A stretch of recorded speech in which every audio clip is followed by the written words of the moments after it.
sepanjang perjalanan menelusuri sejarah, yang ini yang paling pilu sekali. Dalam kronologi ini, Nabi wafat di sebelah rumah Nabi yang kini menjadi makam. 3 hari jasadnya tidak dikebumikan. Sebelum subuh baru jasadnya dikebumikan. Persidangan mengutamakan perlantikan khalifah dahulu yang menjadi satu titik tolak perpecahan dan juga percanggahan Islam.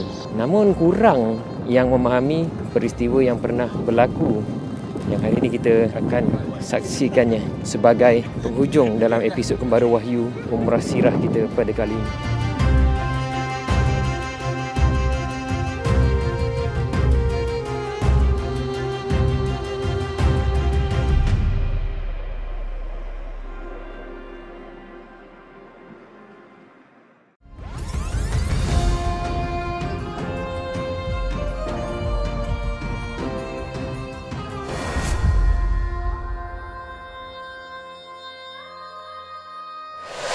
Assalamualaikum warahmatullahi wabarakatuh. Ini Kembara Wahyu. Apa yang kami lakukan adalah apa yang kami nampak, kami baca, kami study, kami lihatkan. Mungkin tak semuanya betul. Anda mungkin memegang informasi yang lebih baik ataupun lebih betul daripada kami. Andai kata ada penambahbaikan dan info-info yang lebih baik untuk kami siarkan dan tambah baik, kongsikan di ruang komen. Sekiranya kami silap, tegur, jangan kecam. Teguran itu mungkin asbab kepada pembaikan informasi yang akan kami buat ke hadapan nanti. Yang baik itu datangnya daripada hidayah Allah, yang buruk itu datangnya daripada kelemahan kami sendiri.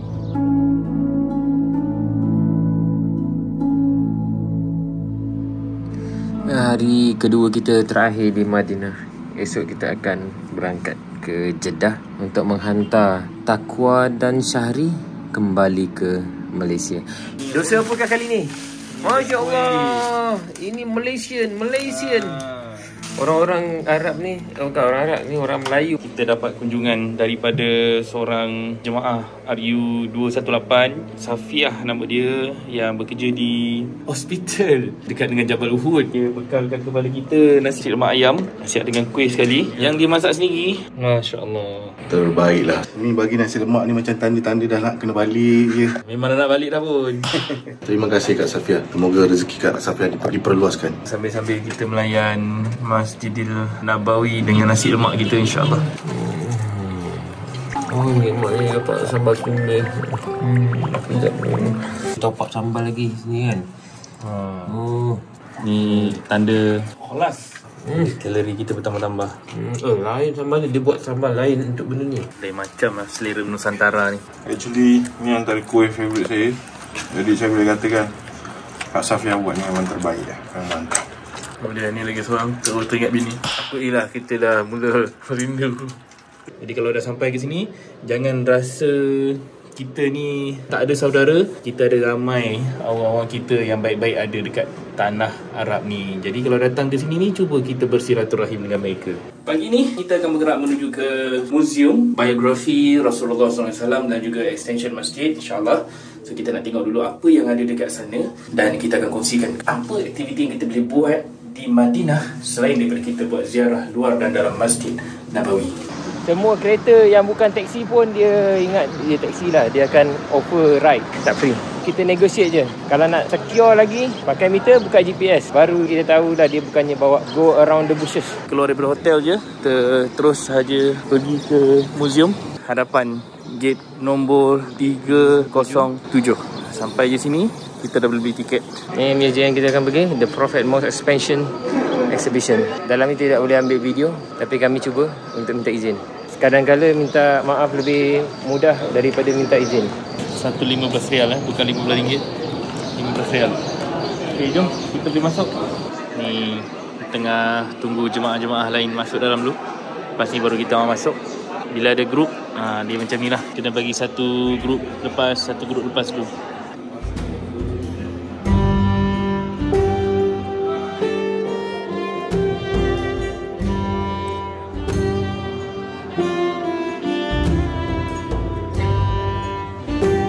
Was also a meeting place for making major decision, consultation and conveying the message of Islam. School for education, shelter for some of poor and needy. Was also the seat governance and power. Inilah fungsi masjid sebenarnya. Dan di sinilah tempat mereka buat meeting dalam raudah. Ni tempat untuk menyampaikan mesej agama tadi di atas mimbar. Ni kalau tengok ni laluan Nabi gunakan daripada Quba ke Masjid Nabawi.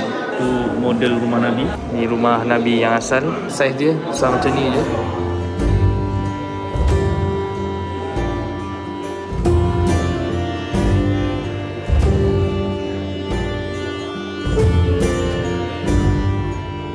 Makam Nabi Abu Bakar dan Umar, kawasan Raudah, daripada mimbar rumah Nabi.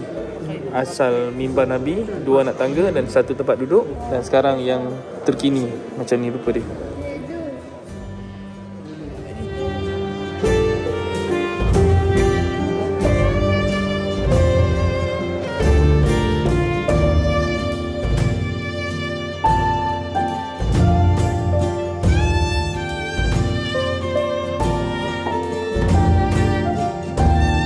Kawasan Sakifah Bani Saidah, dia kawasan bangsal berbumbung. Dia selari dengan Masjid Imamah dekat depan tu. Rumah Omar Al-Khattab dekat hujung sana. Rumah Nabi situ dekat dalam masjid. Masjid yang dah expansion. Di sini ada Masjid Ghamamah, kemudian Masjid Abu Bakar, Masjid Ali. Sini Masjid Sayyidina Osman. Ini adalah Sakifah Bani Saidah, lokasi pelantikan Abu Bakar As-Siddiq sebagai khalifah pertama. Ni ukuran baket yang asal hanya setakat ini sahaja. Nampaknya kali pertama Ahmad Dhani kita tengok pasal kulit. Dah lama benda ni ada. Mana? Sini ke sini? Sini ya. Kanan belah kanan. Kalau tengok pakai 4K mungkin nampak jelas. Kalau ada yang nak sponsor buat dermatologist kan, boleh lah. Nanti kita review.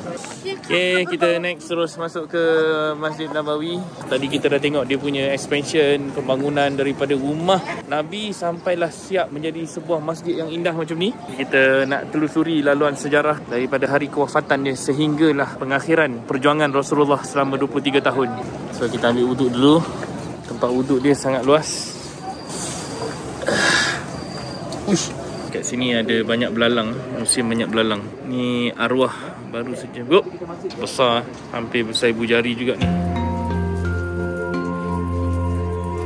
Kita dah berwuduk sekarang, masa untuk kita masuk ke dalam ruang solat dan menunggu waktu zuhur. Kalau tengok Masjid Nabawi ni, semasa pembinaannya sebenarnya kecil dan hanya dibuat dengan menggunakan batang tamar dan juga daun-daun tamar, lebih kurang 1000 square meter, dan kemudian berlaku expansion demi expansion sehingga besar seperti hari ini.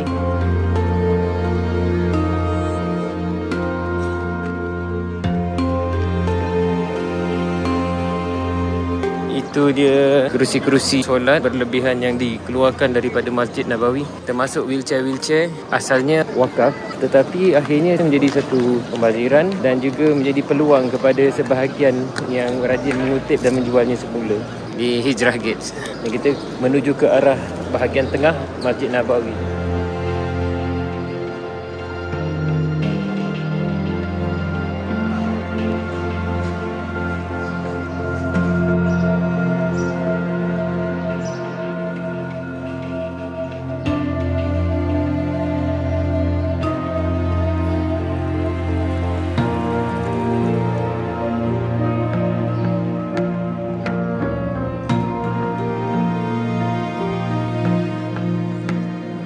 Ini bukan sekadar masjid. Bahagian luarnya adalah rumah-rumah sahabat, rumah Nabi di satu sudut. Pintunya bersambungan terus dengan masjid ini. Di bahagian raudah ada anjung dan Ahlus-Sufah. Nukleus kemajuan Islam yang terpenting, namun members of Ahlus-Sufah ini seperti tidak didendang. Kurang disebut-sebut dalam sejarah mainstream. Mereka inilah golongan-golongan yang tidak ada masa depan, hamba, yang fakir, fuqara, orang-orang yang diejek-ejek oleh orang Quraisy yang memerlukan Allah. Mereka tidak memerlukan harta. Mereka merancang strategi peperangan untuk kemenangan. Mereka tidak mengambil bahagian dalam pembahagian harta rampasan peperangan. Pada mereka, harta rampasan peperangan itu adalah hak milik Allah dan Rasulnya. Mereka sekadar berada di sini, hidup sekadar kecukupan. Abu Zar Al-Ghifari, Huzaifah Al-Yamani, Ibnu Mas'ud. Ini nama-nama yang kurang didendang berbanding dengan sahabat-sahabat seperti Abu Bakar As-Siddiq, Umar Al-Khattab, Osman Al-Affan, Abdurrahman Auf yang dijadikan contoh di dalam sejarah perdana. Pada hari ini, setelah 1400 tahun lebih, tempat ini sudah menjadi satu masjid yang agam yang mengumpulkan seluruh pelosok dunia berhimpun di sini untuk beribadat kepada Allah. Satu pusat kecemerlangan Islam dahulunya dari segi pembangunan sosial, pendidikan, rumah tangga, keluarga, sains, semuanya di Masjid Nabawi. Kita masuk ke bahagian masjid lama. Ini bahagian masjid yang sebelum expansion. Lokasi tanah lapang yang sebenar, yang kawasan tak berbumbung ni, di luar kawasan ni adalah masjid yang dah diperluaskan. Jadi siapa yang solat dekat dalam kawasan ni adalah mereka yang solat di dalam kawasan masjid yang Rasulullah SAW sendiri bina. Di bahagian tengah ini sudah dibuka lebih kurang beberapa minit sebelum azan. Mereka memenuhi bahagian saf depan. Ini ada sufah di situ. Ini dalam kawasan Raudah depan. Kalau dibuka gate ni kita boleh masuk kot. Boleh solat dalam Raudah, insya-Allah.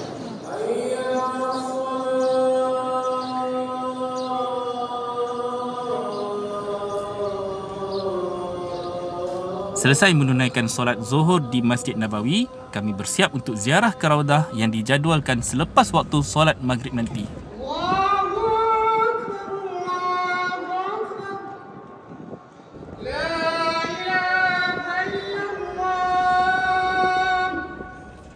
Ambil gambar sekarang. Itu dia subjeknya, mangsanya.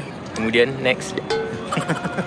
Tengok tiba-tiba kita kena sergah dengan orang Pakistan minta tolong ambil video. Kita pun tayanglah video di Pakistan. Ini. Islamabad, Lahore, Shahpura. Shahpura.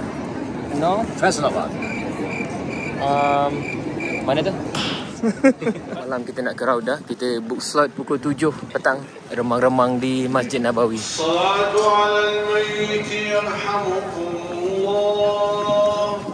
Ramai yang sedang berlari-lari menuju ke ruangan untuk masuk ke dalam Raudah dekat dengan pintu gate 362. Sebenarnya tak perlu kita kalut sebab kita dah ada time slot kita. Yang penting adalah kita ada permit ataupun tasrih yang valid.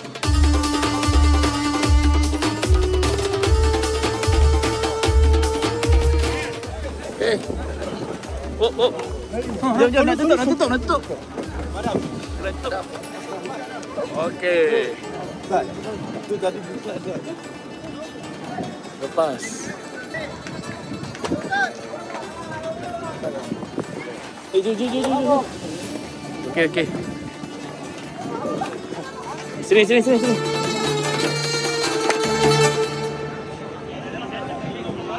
Sekarang kita dalam barisan beratur untuk masuk ke dalam Raudah. Macam inilah keadaan dia sebelum kita dapat masuk. Tak tahu kau apa kita dapat masuk. Mungkin kita solat isyak pun dalam tu. Apa tu? Lokit mana? Romansia. Hey, orang nak melawat ni Raudah dulu. Ganjaran untuk orang yang beriman. Ajron. Maggi yang makan tadi dah buang. Ni wajah-wajah ahli syurga ni. Dah cek nusuk Cek nusuk masing-masing. Titit. aktif. Scan barcode.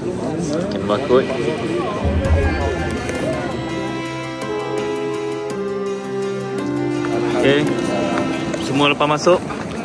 Okay, tahniah kerana berjaya masuk Raudah. Nampak tak perlu beratur lama ni, terus boleh masuk. Semakin dekat dengan Raudah.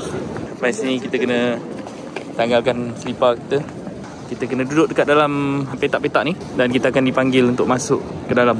Kita duduk sini dulu sehingga dipanggil, dibukakan pagar ni. Standard practice memang macam ni dia punya peraturan. Kalau kata ada macam ni, dia lebih organize lah. Tapi kita belum tahu lagi macam mana sampai kat dalam. Tapi yang tak organize, bila orang berpusu-pusu nak masuk kat dalam tadi tu, masih lagi. Itu attitude ikannya sistem. Sistem dah ada dah bagus. Dah ikut semua tu line-line macam nak naik ferry. Tapi ada orang bila sebelah kiri dah buka, dia pergi pusing, U-turn pergi masuk dekat. Yang itu tak bagus. Itu attitude. Itu masalah dalaman. Kita dah buat sistem, kita follow the system. Dia dah bahagi-bahagikan dah ikut kumpulan masing-masing. So ni petak yang pertama, tu kandang yang kedua. Kami gambar tu akan dikorbankan tu. Semalam tu korban di syarat korban, malam ni akan berkorban di Romansia, insya-Allah. Dan nak bergerak masuk ke Raudah. lalui pintu 39. Ni Babun Nisa, ni Babul Jibril, sana Babul Baqir. Masuk saja pintu Babun Nisa, belah kiri kita adanya pangkin Ahlu Suffah. Dia tak dibenarkan untuk masuk dan duduk. Rasulullah SAW bersama dengan sahabat-sahabat baginda duduk di situ, menggali dan mengkaji Al-Quran, bagaimana nak memutuskan hukum sebelum dibawa ke atas mimbar di Raudah. Okay, kawasan Raudah ni bermula daripada dinding ini, dinding rumah Nabi dalam lagi. Ini hanyalah dinding yang dibina pada zaman Abbasiyah. Jadi rumah asal Rasulullah di dalam sana lagi. Di depan ini adalah laluan ataupun kawasan sebenar Raudah yang hanya sekitar dalam 20 meter sahaja. Dia dah tanda dengan tiang-tiang yang ada kerawang ni, ada pattern ni. Ni semua tiang-tiang Raudah. Ada kerawang sana tu. Ini adalah lokasi asal pada zaman Rasulullah. Di atas ini adalah bumbung-bumbung yang digunakan pelepah tamar ketika zaman Rasulullah SAW. Sana mihrab Nabi, sana tu mimbar. Yang kosong depan kita ni, yang ni bukan lagi masuk kawasan Raudah. Dia ikut-ikut betul-betul ni 20 kaki ni, daripada tempat untuk muazzin, tukang azan, Bilal, sampailah ke dalam sana. Jadi bagi mereka yang nak solat di dalam Raudah, kena pastikan dululah dekat mana kawasan kita yang betul. Elok juga dia buat sistem begini. Kalau dulu masuk Raudah berebut sampai kita terpaksa solat di celah kaki orang. Segala keputusan-keputusan yang berkaitan dengan persoalan-persoalan daripada umat, daripada kerajaan, Nabi akan sampaikan dan berikan rumusannya di mimbar Jumaat. Jadi Nabi menampakkan antara rumahku dan mimbarku adalah Taman Raudah. Di bawah mimbarku ini adalah perigiku. Jadi perigi itu adalah simbolik kepada ilmu. Jadi air yang ada dalam perigi itu adalah satu analogi untuk menampakkan pentingnya kepada kita untuk memahami sebenarnya mesej Raudah ini adalah untuk Rasulullah memberikan ilmu kepada umat. Fungsi Raudah ini adalah tempat untuk membincangkan pembangunan agama. Jadi ini antara strategi pembangunan agama yang jarang-jarang disampaikan kerana kita tidak mengenali siapakah Ahli Suffah yang bersama-sama dengan Rasulullah, tetapi mereka itu antara sahabat-sahabat yang sangat-sangat committed dalam urusan pembangunan agama. Tampua. Destinasi seterusnya yang bersejarah, Al-Romansiyah. Sangat bersejarah.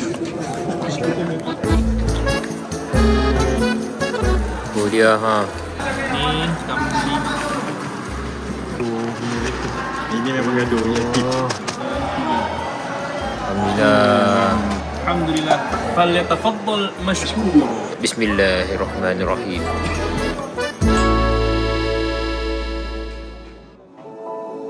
Anda dapat manfaat daripada travelog kami? Jangan lupa subscribe, dan jika anda nak merasa pengalaman seperti yang anda tonton, sertai kami dalam Kembara Wahyu di Recation.com.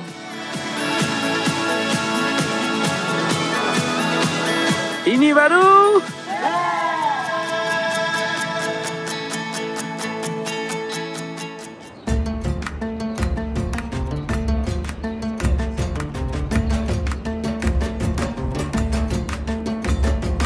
Ini hari terakhir kami di Madinah. Kita hantar 2 orang sahabat kita ni pulang kembali ke tanah air.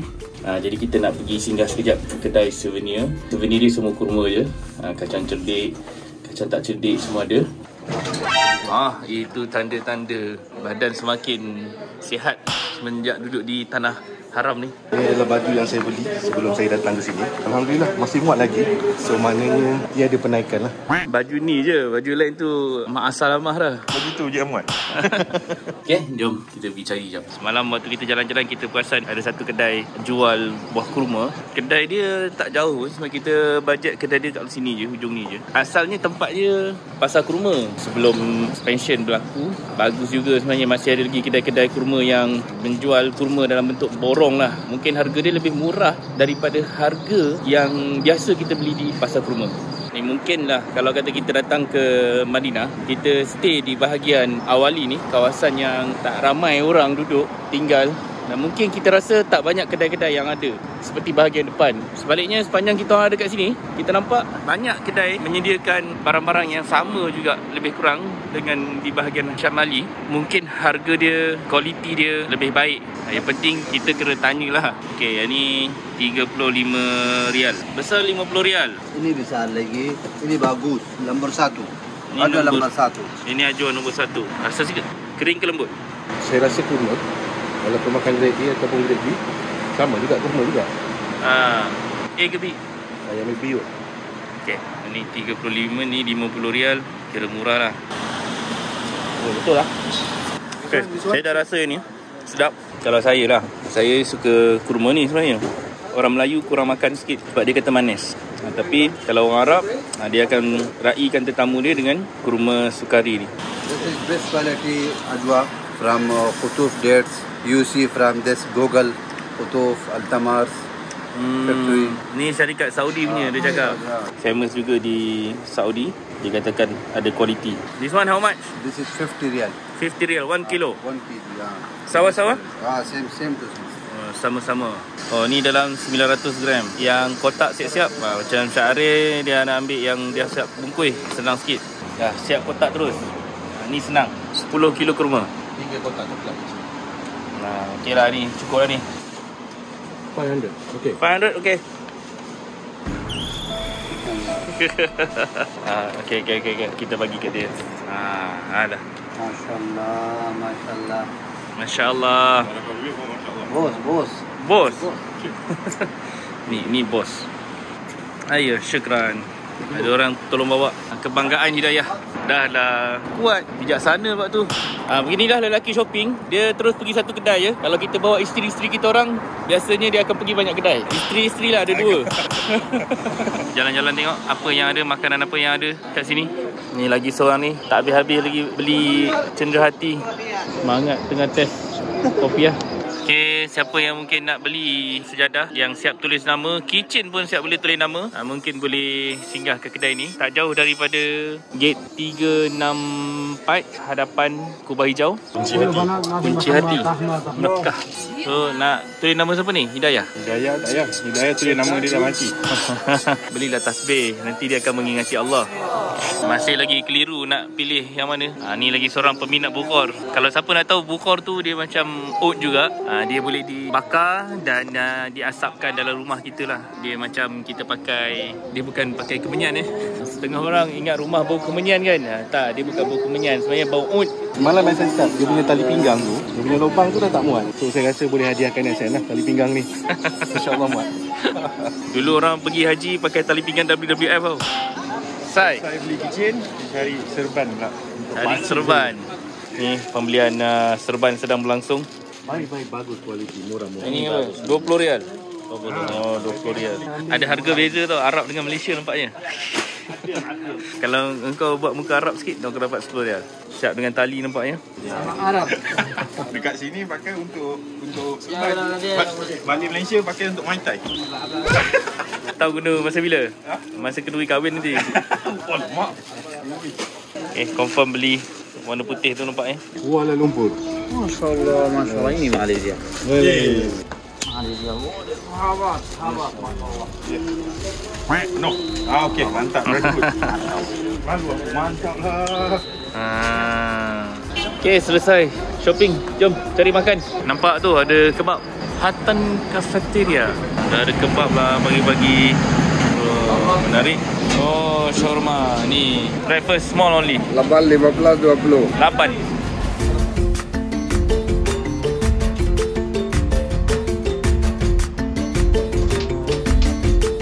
Okay, shopping dah selesai.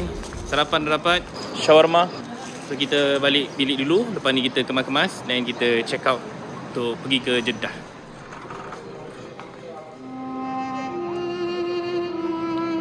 Ziarah wadak sebelum meninggalkan Madinah. Biasanya kita akan masuk ke makam Rasulullah dahulu untuk memberi salam, memberi penghormatan terakhir kepada baginda sallallahu alaihi wasallam. Assalamualaikum. Ini makam Rasulullah sallallahu alaihi wasallam. Dalam sejarah, Rasulullah wafat pada hari Isnin, telah pun dikebumikan 3 hari selepas kewafatan Rasulullah. Baginda disimpan mayatnya pada hari Rabu sebelum subuh oleh Ali dan juga para sahabat. Selepas kewafatan Nabi, ini tempat yang menjadi sidang untuk perlantikan pengganti Nabi.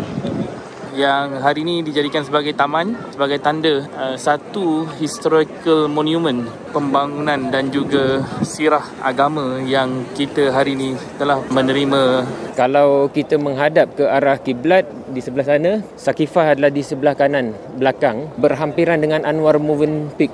You bayangkan kalau kita berjalan kaki daripada rumah Rasulullah SAW dari Kubah Hijau sehingga ke Sakifah Bani Sa'idah, jaraknya sekitar dalam 750 meter. Kalau kata garisan lurusnya, dia lebih dekat. Tapi kalau kata kita terpaksa melalui jalan hari ini, jauh. Al Taibah Hotel ni betul-betul berdepan dengan Sakifah Bani Sa'idah.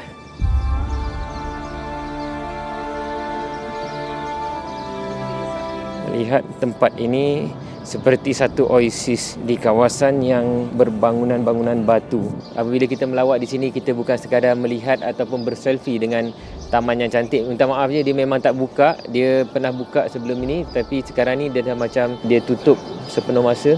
Masih lagi dikekalkan sebagai satu taman hijau. Untuk memperingati peristiwa besar dalam sejarah umat Islam. Sakifah yang bermaksud pondok, satu kawasan yang berbumbung yang menjadi lokasi pertemuan semua kabilah-kabilah antara Aus dan Khazraj yang mewakili kaum Ansar ketika itu yang sedang berbincang siapakah di kalangan mereka diangkat sebagai pemimpin ataupun pengganti selepas Rasulullah. Syura sebenarnya ketika zaman Rasulullah sepatutnya berlangsung di dalam Raudah. Di situlah segala keputusan dibincangkan, tapi Omar dan Abu Bakar bergegas datang dan berjumpa dengan pemimpin-pemimpin kabilah yang ada. Abu Bakar mencadangkan Omar untuk dilantik sebagai pemimpin, tetapi Omar menolak, lalu dia mengembalikan dan mencalonkan Abu Bakar sebagai khalifah. Abu Bakar, Omar dan pemimpin-pemimpin pergi ke depan masjid, lalu Abu Bakar diangkat, dibai'ahkan sebagai khalifah seterusnya. Apabila Abu Bakar diangkat menjadi pemimpin, Ali tidak ada bersama-sama di dalam syura. Jadi keputusan itu Ali dan juga penyokong-penyokongnya tidak boleh menerima Abu Bakar sebagai pemimpin ketika itu. Dan di sinilah sebenarnya bermulanya perpecahan antara golongan yang menyokong Ali dan mereka yang menyokong kepimpinan Abu Bakar.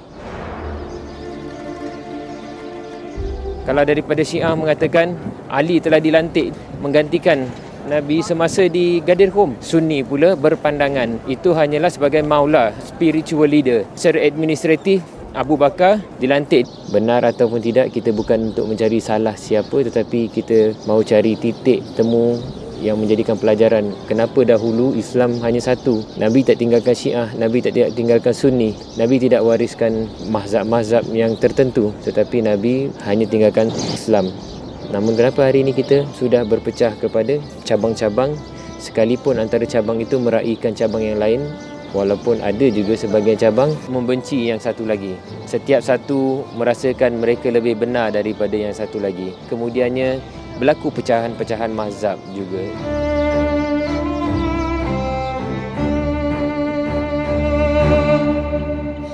Selesai semua urusan-urusan kita, menelusuri timeline Nabi selama 23 tahun sehingga kewafatan Nabi. Kita berangkat keluar dari Madinah menuju ke Jeddah dalam mood nak balik rumah je, nak balik ke Malaysia. Hantar 2 orang dulu. Kami akan stay sekejap, 2 hari lagi. Bye. Bye. Semoga mendapat hidayah. InsyaAllah. Ya, okey. Yang di rumah dah menunggu dah. InsyaAllah. Hidayah di rumah. Yang ni hidayah belum sampai.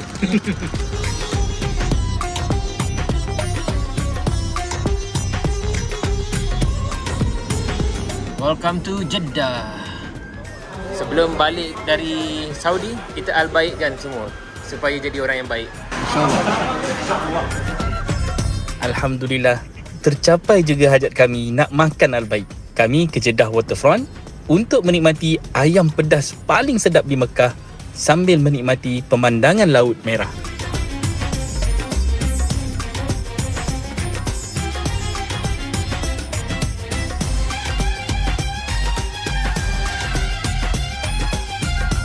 Sekarang di beachfront Jeddah. Lepak sini kita boleh dengar Formula 1 tengah racing kat sebelah. Sebelah sana tengah qualifying. Kita ada pemandu Ustaz Syauki. Lepas ni dia pula test masa. Lepas ni kita akan masuk circle. Kita train untuk jadi Saudi drifter. Kita train untuk elak pelintas jalan. Tapi dalam banyak-banyak tu mesti SN takut dengan ragu.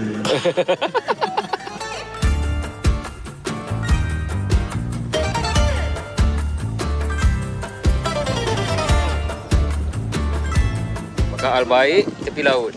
Safari. Ui, jernih air laut merah. Jernih, ui. Tempat makan pun ada. Tempat berehat, toilet, semua lengkap. Tapi kena bayar 10 rial. Tak baloi. Okey, lebih baik kita tahan. Nampak tu?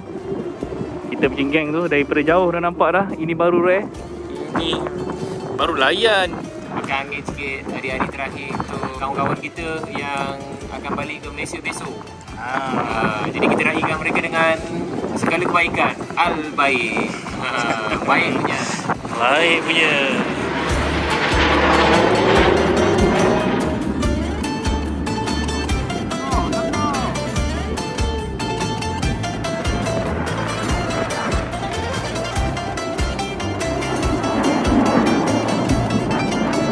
Dekat Granton dia adalah buat benda.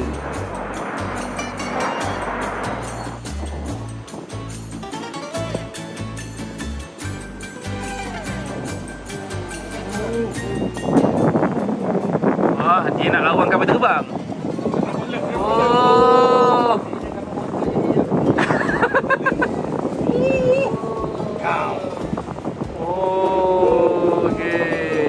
Untung ya kita dapat tengok airshow ni tanpa bayar tiket F1. Sana kena duduk grandstand. Kita orang ni lagi best. Sebab kita orang tahu. Kita orang dah rancang dah. Korang je yang tak tahu.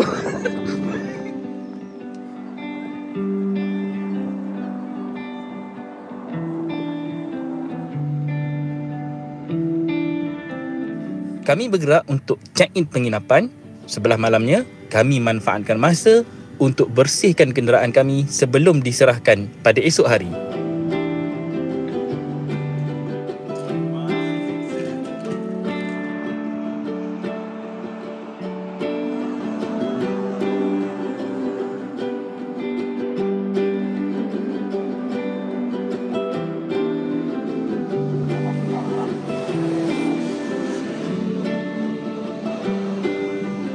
Macam biasa, sebelum kita pulangkan kenderaan, kita kena basuh kereta kita. Kebetulan depan kita punya penginapan ada tempat basuh kereta. Saya pun first time basuh kereta dekat Saudi ni. Harga dia boleh tahan dalam 50 rial. Sembang-sembang minta kurang dapat 20 rial. Sebab dia tulis kat sini 20 rial. Kena pandai sembang sebenarnya dengan orang Arab ni. Macam saya tak boleh cakap Arab. So serahkanlah pada yang pakar. Adalah pakar sangat kan. Sebab dah selalu datang tu bolehlah sembang. Orang Arab ni kadang-kadang kita nampak dia orang ni kasar. Kasar dia orang tu betul bertempat juga. Tapi ada masa dia baik hati. Kereta ni dah bergabuk dah 2 minggu dengan kita orang. Basuh kat Madinah pun ada orang pakai buruh kasar. So kita tak ambil daripada luar, kita ambil daripada dalam je. Basuh terus tunggu kat dalam. Dia dah cuci kereta. Dia keringkan kereta pakai angin je. Dia tak lap. Senang lah, 20 rial settle semua. Kereta besar, untung lah juga. Murah-murah.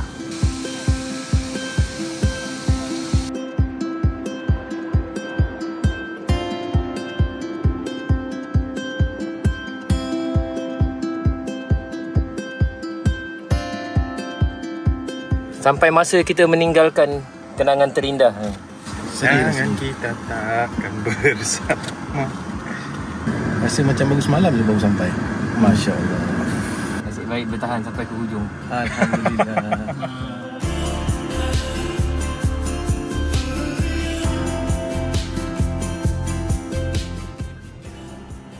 Tips ketika hantar pulang kenderaan di Arab Saudi, kalau sampai di airport Jeddah, pastikan cek dahulu kenderaan anda. Jika ada sebarang kemalangan, pastikan kita dah buat report polis dan serahkan report tersebut kepada rental car untuk kita pastikan tiada isu berbangkit ketika kereta diserahkan.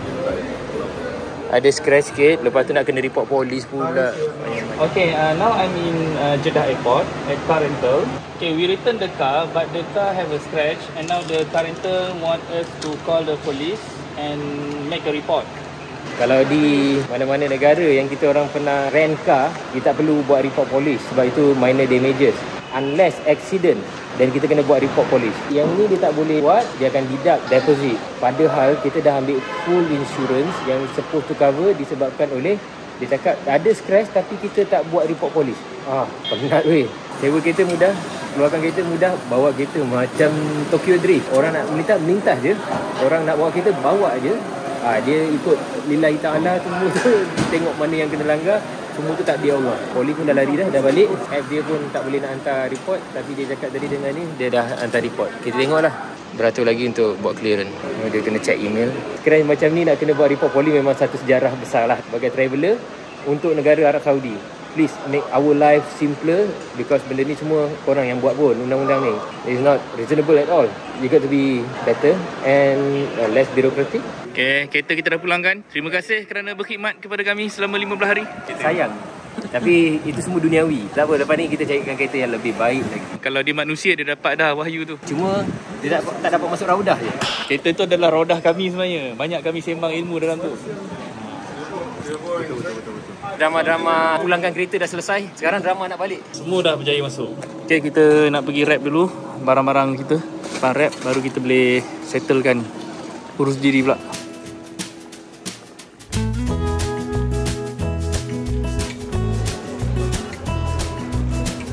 Tengok ni orang membersihkan bumbung memang kena jadi cliffhanger. Tu yang dibawa panjang-panjang tu adalah macam penyapu. Nak sapu habuk. Ni memang kena skill. Gini orang gayat-gayat tak boleh lah.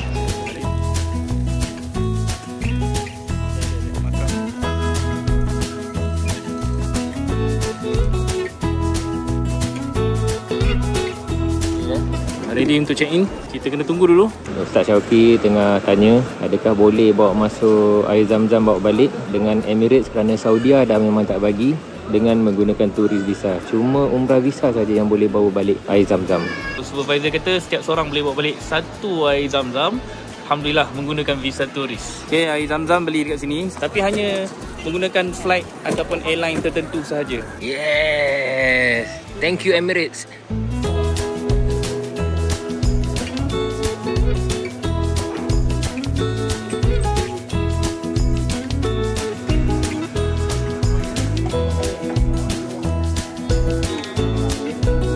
Last coffee sebelum semua balik.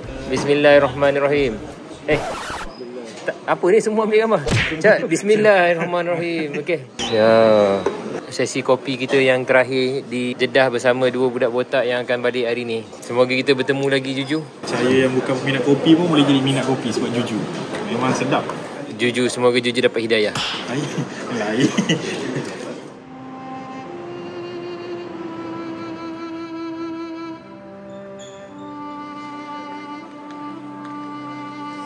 All the best. Okay. Selamat tiba di tanah air.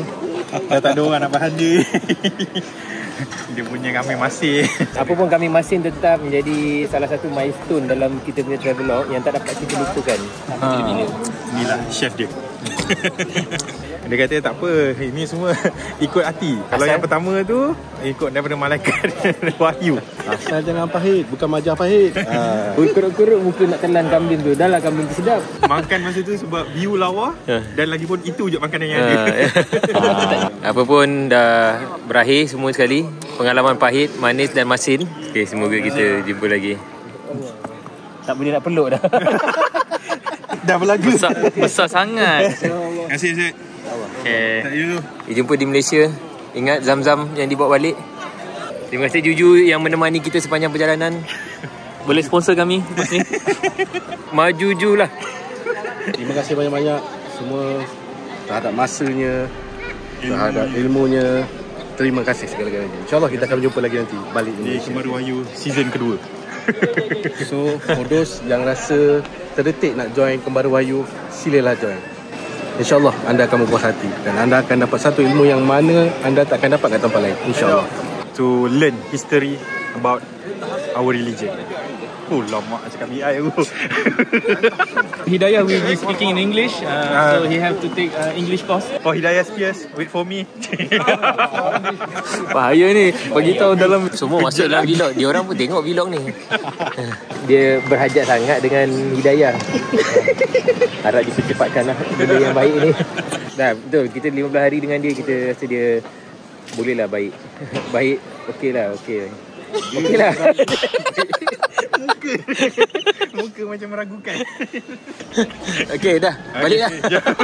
Dah lama. Terima kasih. Assalamualaikum. Salam. Begitulah kesudahan Kembara Wahyu Umrah Sirah kita pada kali ini. Ada sesuatu yang untuk kita fikirkan sama-sama. Untuk kita insafi juga. Untuk kita kembali semula kepada sejarah yang lebih jernih. Untuk kehadapan kita memperbaiki apa yang khilaf yang telah dilakukan oleh orang-orang terdahulu. Kita kena berazam, berikrar untuk menyambung semula sunnah yang Rasulullah tinggalkan kepada kita. Dan kewajipan kita sebagai umat baginda ialah sentiasa menjadi pewaris kepada risalah yang Rasulullah tinggalkan. Melalui kitab dan sunnah, menyambung kesinambungan perjuangan Nabi, meletakkan kembali Islam itu di atas, melaksanakan segala tuntutan-tuntutan Al-Quran, dan kitalah yang menjadi akhlak Al-Quran yang bergerak seperti mana Rasulullah SAW. Akhir zaman ini, kita sebenarnya sedang berjuang, berperang dengan ilmu, dan sebaik-baik ilmu adalah Al-Quran. Kita jumpa lagi dalam Kembara Wahyu season yang akan datang. Assalamualaikum warahmatullahi wabarakatuh.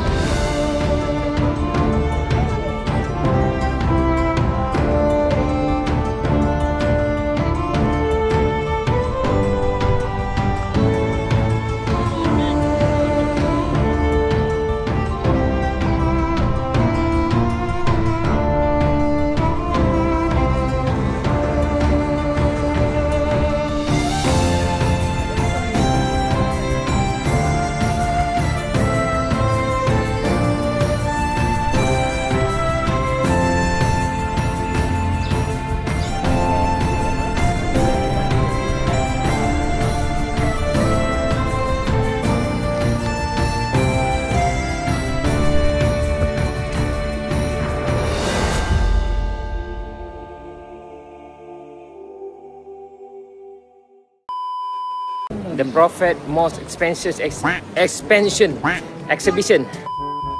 Macam mana tu ya? Alamak, tak cantik lah gambar.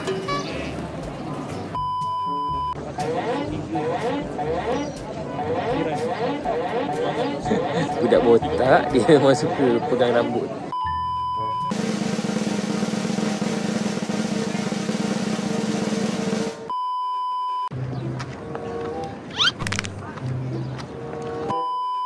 Kalau kita lihat semasa penubuhan, pembukaannya, dia jadikan tempat, dia macam kiblat je di macam mana. Okay, tak apalah.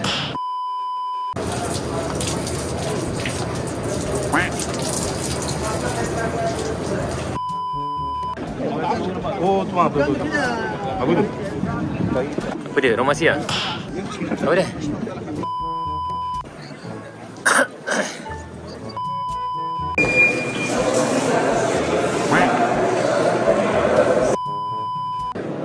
Tapi dia kena pusing sini. Kiriman-kiriman daripada Ayah Kasim pun ada juga. Ayah Hashim, Ayah Kasim tu kat Mekah. Kualiti dia lebih baik. Yang penting kita jangan tanyalah. Kita kena tanyalah. Malaysia. Malaysia boleh, sahabat. Masya-Allah, masya-Allah. Ini Malaysia boleh. Malaysia boleh. Oh, ada mangga. Sorry, dia ada mangga.